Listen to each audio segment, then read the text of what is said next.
Là, on est à 782, pounds, 354 kg 7, 355.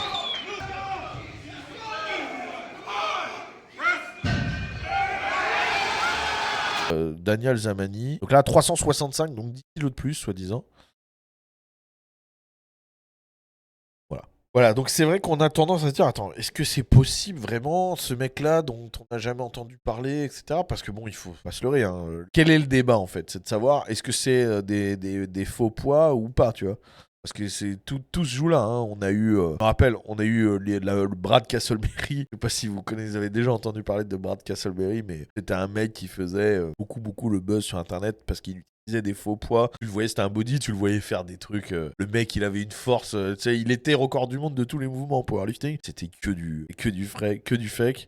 Voilà. Aujourd'hui, plus personne ne le prend au sérieux, mais il a fait sa notoriété là-dessus entre guillemets. Et donc, ce mec-là, Daniel Zamani, c'est vrai que c'est un petit peu ce qu'on se demande parce qu'on se dit, si t'as ça là dans les pattes là, mais pourquoi ne pas faire une compétition? Surtout qu'en Iran, il y en a des compétitions. Et puis même, de toute façon, là, si t'as ce niveau-là, tu peux te faire inviter dans n'importe quelle compétition au monde, la meilleure compétition de power, même gagner du fric, tu vas te signer avec des sponsors, enfin, tu vas te faire du blé, tu vois. Puis si c'est ta passion, quoi, quand même, tu vas être mondialement connu et tout, tu vois. Ça fait des années que ça dure, rien du tout. Cette vidéo, elle a 1 an, rien.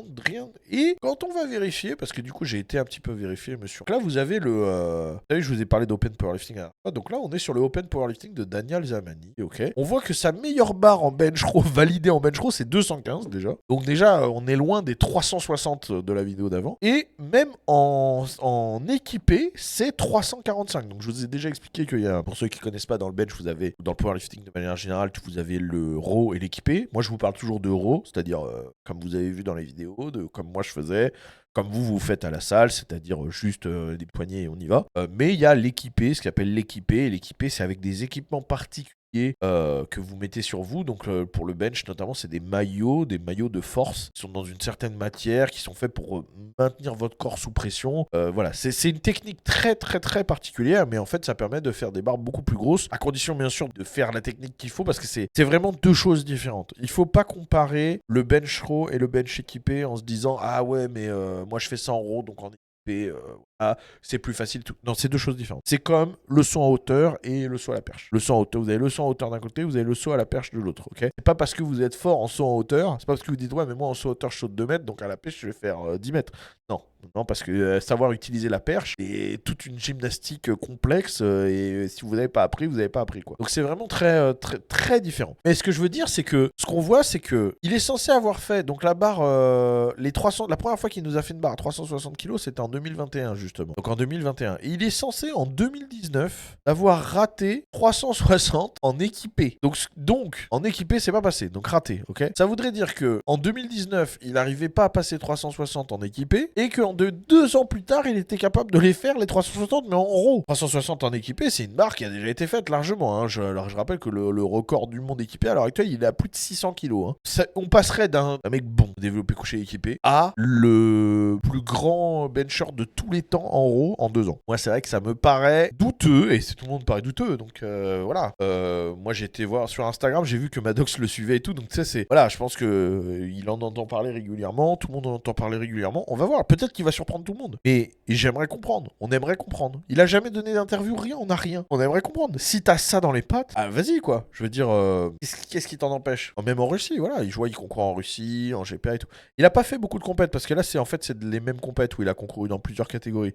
Donc en vérité, j'ai l'impression qu'il a fait 1, 2, 3, 4. Il a fait 4 compètes dans sa vie. C'est étonnant, voilà. On en est là. Moi, j'y crois pas. Je vais pas vous mentir, mais je n'y crois pas. Aujourd'hui, je vois pas un mec sortir de l'ombre comme ça. Déjà, il faut comprendre une chose, c'est que on n'arrive pas à ce niveau-là tout seul, pas possible. C'est-à-dire qu'un mec, pour qu'il devienne le meilleur bencher au monde, il lui faut les meilleurs coachs au monde. On n'est plus à l'époque, on n'est plus dans les années 70 où le mec il pouvait devenir super fort tout seul dans son garage. Super fort, oui. Le plus fort de tous les temps, non. Kirill Saritchev, le mec qui avait le record avant Julius Maddox, il était entraîné par Boris Sheiko. Boris Sheiko, c'est un des plus grands coachs de powerlifting de tous les temps. C'est le plus grand coach de powerlifting russe. Il a fait la méthode Sheiko. Il a écrit beaucoup de livres russes dans la littérature sur le power russe. C'est vraiment une énorme référence. Il a fait des méthodes de calcul, etc. Enfin, vraiment, c'est un gros nom. C'était un entraîneur d'haltérophilie haltérophilie pendant l'époque soviétique. Enfin, c'est pas Jean-Claude Borychenko, c'est du lourd. Julius Maddox, il est entraîné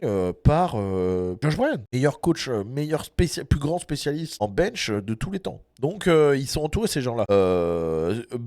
Eric Spoto, donc avant Kiel Sachev, Eric Spoto était entraîné par Mark Bell au Super Training Gym. Pareil, Mark Bell, grosse référence dans les coachs powerlifting, dans la théorie du powerlifting. Et puis entouré au Super Training Gym et tout. Cet Iranien-là, il est là tout seul par lui-même. Je vois pas un mec arriver comme ça et dire ouais, avoir assimilé toutes les techniques, tout l'entraînement, etc., tous les modèles tout seul pour réussir à faire un truc pareil.